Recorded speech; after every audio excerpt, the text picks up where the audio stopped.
I'd worked in a variety of areas in higher education, including residence life and a financial aid office and admission offices. My supervisor at the time, who is Dr. Christy Will McCormick, now AACRAO's current president, said, there's going to be a conference. Are you interested in going? And I quickly found myself on committees and presenting and going from there. And it was less than a year after I started in the position, I had the opportunity to attend AACRAO's annual meeting in New York City. And I have attended every annual meeting since. She very passionately supported being involved, whether it was at the regional or at the national level, being involved in committees, presenting, any sort of volunteer work to share what our knowledge was, but more importantly about learning and bringing things back to the institution so we could improve our practices, better align, support student success.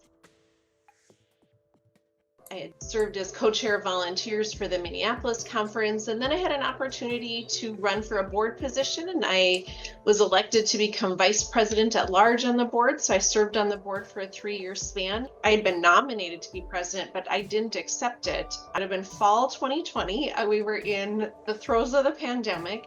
I had been at Cornell University less than a year, so I was very much learning a new job and in a very stressful time.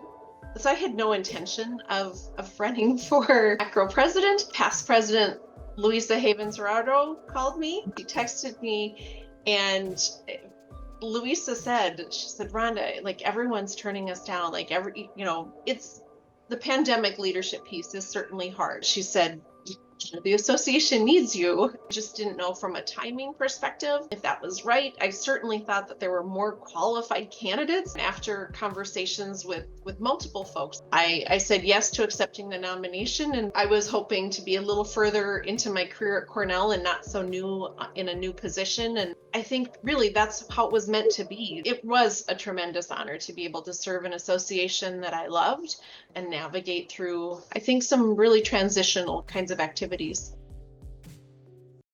think it comes back to, some of ways we were navigating through the end of the pandemic and what would be next and what that looked like as an association, what it looked like for membership, and most importantly, what it looked like for the board, because we had a number of board members, new board members, that had never had in-person board activities, and that happened, for several years.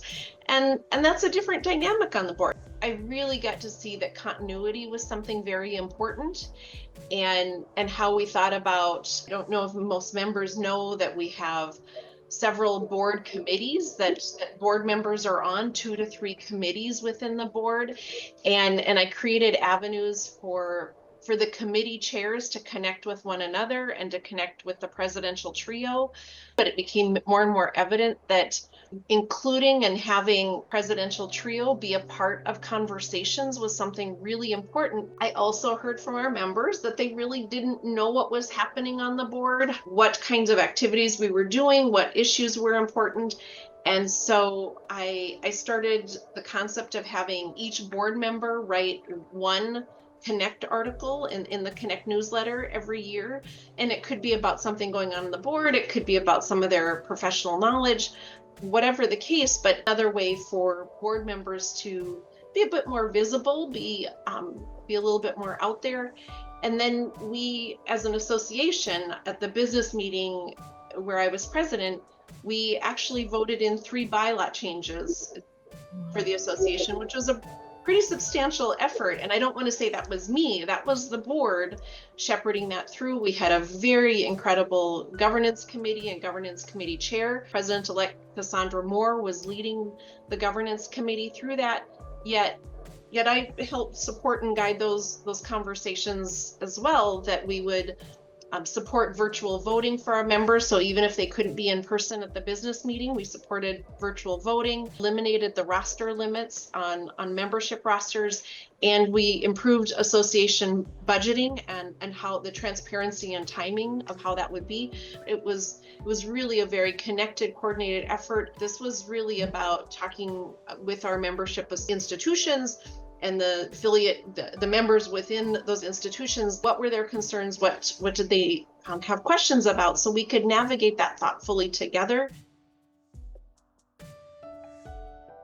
I really love that the core of the conversation continues to come back to how does this benefit the student? How does this impact the student? How are we supporting student success within the initiative, whether it's a policy, implementing technology solution, whatever it is, that students are at the heart of that. When I was in residence life, we were talking about how can we ensure students succeed? And guess what? That's what we're still talking about. And there isn't a magic combination to making that happen. You have to be aware of your campus culture, our student population itself. I am invigorated that those conversations seem to be at the heart of all that we do.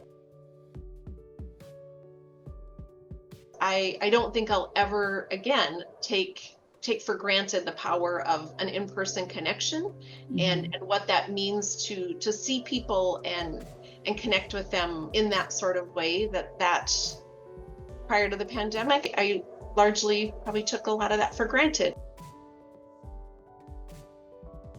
My president year that I really saw that power of incorporating the presidential trio into a lot of our conversations. And so I wish I'd have done that sooner. Or the president before me, a wonderful dear colleague, and she's also a very close friend. And so that realization, like, I can lean into her. What am I doing?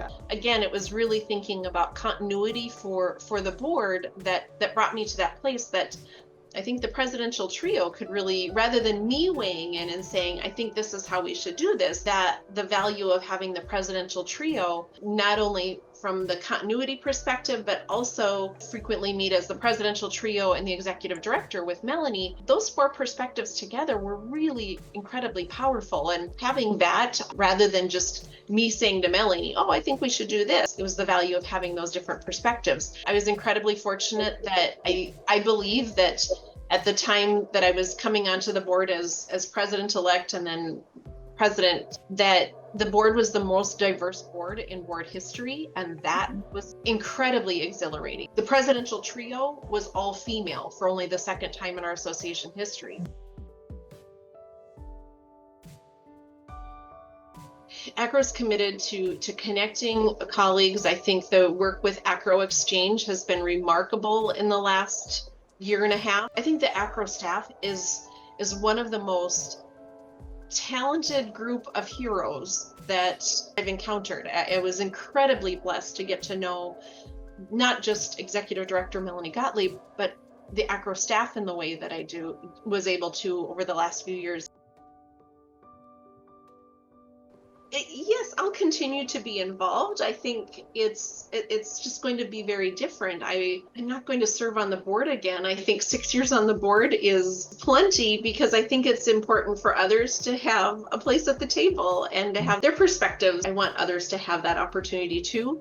There's many others that can do that, and I wouldn't want to monopolize that. Do I have the opportunity to be in a work group or present sessions at conferences? Like, those things, absolutely. I'm not going to fade off and not do anything. I'm passionate about continuing to learn and connect with others. Hope I can support and encourage and mentor others that are interested in serving in the association and help them get involved. A little bit more of a laid back kind of role that I just encouraging, supporting others is really probably what I'm most passionate about.